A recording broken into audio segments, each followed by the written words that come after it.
Hello everyone, let me start with solving the quadratic equation by completing the square method. Last என்ன பார்த்தோம் அப்படின்னா factorization method பார்த்தோம். இதில் வந்து square method பார்க்க போகிறோம். சேம் the quadratic equation வச்சு தான். ஃபர்ஸ்ட் அதில் ஸ்டெப் 1 பார்க்கலாம். ஜென்ரல் ஃபார்மாக மாற்ற போகிறோம். அதே மாதிரி தான்.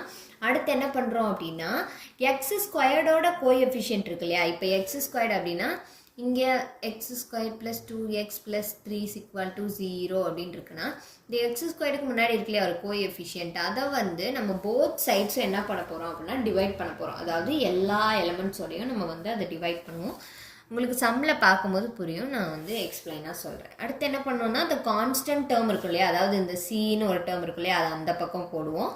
அதுக்கப்புறம் 1/2 இன்ட்டு கோஎஃபிஷியன்ட் ஆஃப் எக்ஸ், எக்ஸோட ஒரு கோஎஃபிஷியன்ட் இருக்கு இல்லையா, அதை இன்ட்டு 1/2 அப்படின்னா இங்கே பி இருக்குது. ஸோ டிவைடட் பை இன்ட்டு 1/2, அப்போ b/2 நமக்கு கிடைக்குதா. அதை வந்து போத் சைட்ஸும் என்ன பண்ணணும்னா ஸ்கொயர் பண்ணி ஆட் பண்ணணும். So add the 1/2 coefficient to both sides. Write the left hand side as a square. Left hand சைடை வந்து ஒரு ஸ்கொயர் டேர்மாக கன்வெர்ட் பண்ணிவிட்டு அப்புறம் நம்ம ரைட் ஹேண்ட் சைடை சிம்பிளிஃபை பண்ணோம் அப்படின்னா நமக்கு ஸ்கொயர் ரூட் கிடச்சிரும் அப்படின்னு சொல்லியிருக்காங்க. சுற்றி வளைச்சி என்னென்னமோ பண்ணியிருக்காங்க. ஸோ இதை பார்த்தா உங்களுக்கு புரியாது, நான் சம்மில் வந்து உங்களுக்கு புரிகிற மாதிரி ஈஸியாக சொல்லியிருக்கேன். வாங்க பார்க்கலாம். எக்ஸாம்பிள் 3.30 பார்க்க போகிறோம். சால்வு.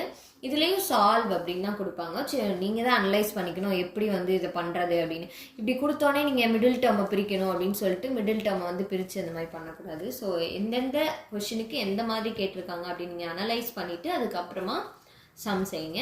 ஸோ கொஷின் வந்து கிவன் கொஷின் எடுத்து எழுதிட்டோம். இதில் பார்த்தீங்க அப்படின்னா எக்ஸ் ஸ்கொயர் பக்கத்தில் என்ன இருக்குது, 1 தான் இருக்குது. இங்கே கொடுத்துருந்தாங்க இல்லையா, த கோஎஃபிஷியன்ட் எக்ஸ் ஸ்கொயரோட கோஎஃபிஷியன்ட் என்ன இருக்கோ அதை போத் சைடுமே டிவைட் பண்ணணும் அப்படின்னு சொல்லியிருக்காங்க. ஸோ இங்கே கோஎஃபிஷியன்ட்டே என்ன இருக்குது, 1 இருக்குது. இஃப் இட் இஸ் நாட் 1 இல்லை அப்படின்னா நீங்கள் பண்ண தேவையில்ல. 1 இருந்துச்சு அப்படின்னா நீங்கள் பண்ண தேவையில்லை. 1 இல்லை அப்படின்னா நீங்கள் வந்து டிவைட் பண்ணணும் அப்படின்னு. ஸோ 1 தான் இங்கே இருக்குது. 1ஆல் டிவைட் பண்ணாலும் 1 தான், பண்ணலனாலும் 1 தான். ஸோ அதனால் என்ன பண்ணிட்டாங்க, அப்படியே இந்த கிவன் கொஷின் எடுத்து எழுதிட்டாங்க. கான்ஸ்டன்ட் டேர்ம் என்ன பண்ணணும், ரைட் சைட் கொண்டு போகணும். ஸோ ரைட் சைட் கொண்டு போயிட்டாங்க. அடுத்து நான் என்ன சொன்னேன், எக்ஸோட கோஎஃபிஷியன்ட் அதாவது 1/2 இன்ட்டு கோஎஃபிஷியன்ட் ஆஃப் எக்ஸ் நம்ம மல்டிபிள் பண்ண போகிறோம். 1/2 into coefficient of x. Coefficient of x என்னது 3. ஸோ 1/2 அப்படின்னா 3/2 த ஹோல் ஸ்கொயர்டு, அதாவது ஸ்கொயர்ட் பண்ணணும் இந்த டேர்ம்.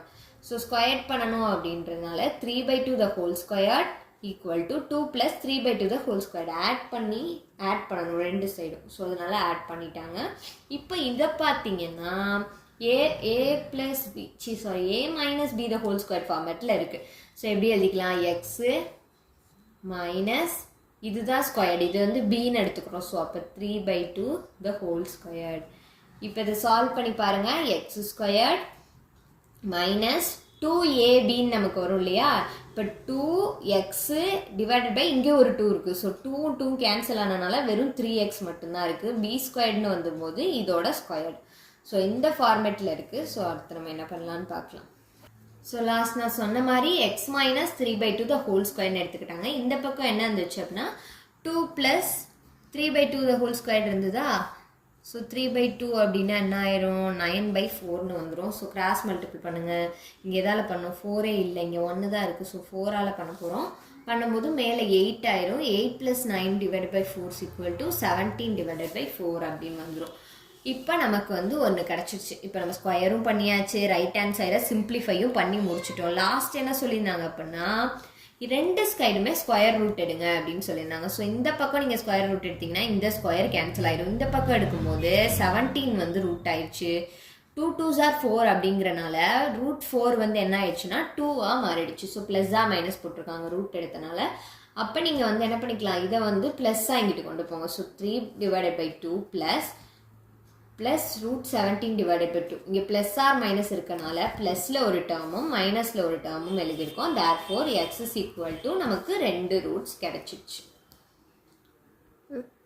நெக்ஸ்ட் பார்க்கலாம். எக்ஸாம்பிள் 3.31 அதே தான் சால்வு. இதில் என்ன பார்த்துட்ருக்கோம் அப்படின்னா நம்ம ஸ்கொயர் மெத்தட் பார்த்துட்ருக்கோம், square root method. So solve 2x² minus x minus 1 equal to 0.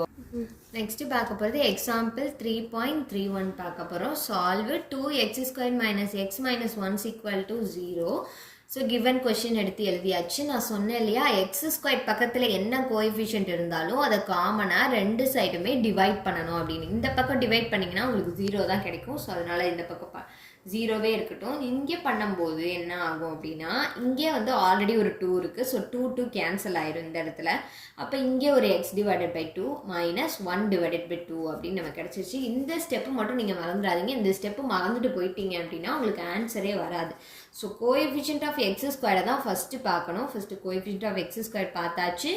2 இருக்குது. ஸோ 2ஆல் டிவைட் பண்ணியாச்சு. அடுத்து என்ன பண்ணுவோம், கான்ஸ்டன்ட் டேர்மை ரைட் ஹேண்ட் சைட் கொண்டு போயாச்சு. அப்புறம் என்ன பண்ணுவோம், எக்ஸோட கோஎஃபிஷியன்ட் என்னன்னு பார்த்து அதை போத் சைட்ஸும் என்ன பண்ணுவோம், ஸ்கொயர் பண்ணுவோம். 1/2 இன்ட்டு கோஎஃபிஷியன்ட் ஆஃப் எக்ஸ்ன்னு சொல்லியிருக்கேன்னா, அப்போ கோஎஃபிஷியன்ட் ஆஃப் எக்ஸ் என்ன இருக்குன்னு பாருங்கள், 1/2 தான் இருக்குது ஆக்சுவலாக. ஸோ 1/2 இன்ட்டு 1/2 என்ன வரும் அப்படின்னா 1/4 வரும். So 1/4 squared, 1/4 squared. இது இங்கேயும் அதே மாதிரி 1/4 ஸ்கொயர், போத் சைட்ஸும் ப்ளஸ் பண்ணிட்டாங்க. இதை பார்த்தீங்க அப்படின்னா லாஸ்ட் டைம் பார்த்த மாதிரி என்ன ஃபார்மேட்டில் இருக்குது, எக்ஸ் மைனஸ் 1/4 த ஹோல் ஸ்கொயர், அதாவது a minus b the whole square ஃபார்முலாவில் இருக்கனால ஸோ அதை எழுதியாச்சு. இந்த பக்கம் இதை ஸ்கொயர் பண்ணிங்க அப்படின்னா 1/16 கிடைக்கும். இங்கே காமன் ஆக்குறதுக்காண்டி 8ஆல் மல்டிபிள் பண்ணிக்கிட்டோம். ஸோ 8 + 1 / 16 9 / 16 வந்துருச்சு. ஸோ இங்கே என்னவா இருக்குது அப்படின்னா, ரெண்டு சைடுமே நமக்கு ஸ்கொயர்டு இருக்குது ஆக்சுவலாக. ஸோ அதனால் ஸ்கொயரிங் ஆன் போத் சைட்ஸ் நம்ம பண்ண தேவையில்லை. ஏன்னா இங்கேயும் ஆல்ரெடி ஸ்கொயர் இருக்குது. இந்த 9 / 16 நம்ம என்னென்னு எழுதிக்கலாம், 3 squared and 4 squared, 3/4 the whole square அப்படின்னா நமக்கு இந்த 9/16 கிடச்சிடும். ஸோ இப்போ நம்ம ஸ்கொயரிங் ஆன் போத் சைட்ஸ் பண்ணோம் அப்படின்னா இந்த ஸ்கொயரும் கேன்சல் ஆகி இங்கே ப்ளஸ் ஆர் மைனஸ் 3/4, இங்கே வந்து எக்ஸ் மைனஸ் 1/4 அப்படின்னு நமக்கு கிடச்சிடும். லாஸ்ட் சம்மில் பண்ண மாதிரி எக்ஸ் மைனஸ் 1/4 ஈக்குவல் டு 3/4ன்னு இருக்குது. ஸோ இங்கே வந்து ஃபஸ்ட்டு ப்ளஸ் வேல்யூ எடுத்துக்கிறாங்க.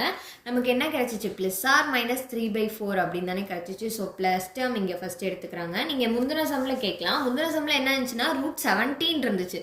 ஸோ நம்ம இதை என்ன பண்ண முடியாது, மைனஸும் பண்ண முடியாது, எந்த இதுவுமே பண்ண முடியாது. ஸோ அதனால் √17 அப்படியே போட்டுட்டோம் நம்ம. ஆனால் இதில் என்ன இருக்குது, ஃபுல்லாகவே டேர்ம்ஸ் தான் இருக்குது. ஸோ அதனால் ஃபஸ்ட்டு ப்ளஸ் 3/4 எடுத்திருக்காங்க. இப்போ இங்கே மைனஸ் 1/4 வந்து இந்த பக்கம் ப்ளஸில் கொண்டு வந்துடலாம். ஸோ டினாமினேட்டர் சேமாக இருக்கனால மேலே நியூமரேட்டர் ப்ளஸ் பண்ணோன்னா 4/4 கேன்சல் பண்ணியாச்சு. அப்படின்னா x is equal to 1 நமக்கு வேல்யூ கிடச்சிருச்சு. நெக்ஸ்ட்டு பார்த்தீங்கன்னா x minus 1/4 is equal to minus 3/4. ஏன்னா ப்ளஸ் ஆ மைனஸ் 3/4ல் ப்ளஸ் பண்ணியாச்சு. இப்போ மைனஸ் பண்ண போகிறோம். மைனஸ் 3/4 இதை ப்ளஸ் 1/4ன்னு கொண்டு வந்தால் டினாமினேட்டர் சேமாக இருக்குது. ஸோ 4 மைனஸ் 3 + 1 அப்படின்னா மைனஸ் பண்ணுவோம். So -2 4 2s are 2 2s are 4 and 2 1 is 2. So minus 1/2. Therefore the roots are 1, minus 1/2. இதோட நோட்ஸ் உங்களுக்கு வேணும்னா டிஸ்கிரிப்ஷன்லையும் கமெண்ட்லையும் கொடுக்குறேன், செக் பண்ணி பார்த்துக்கோங்க. Support and follow for more videos. Thank you.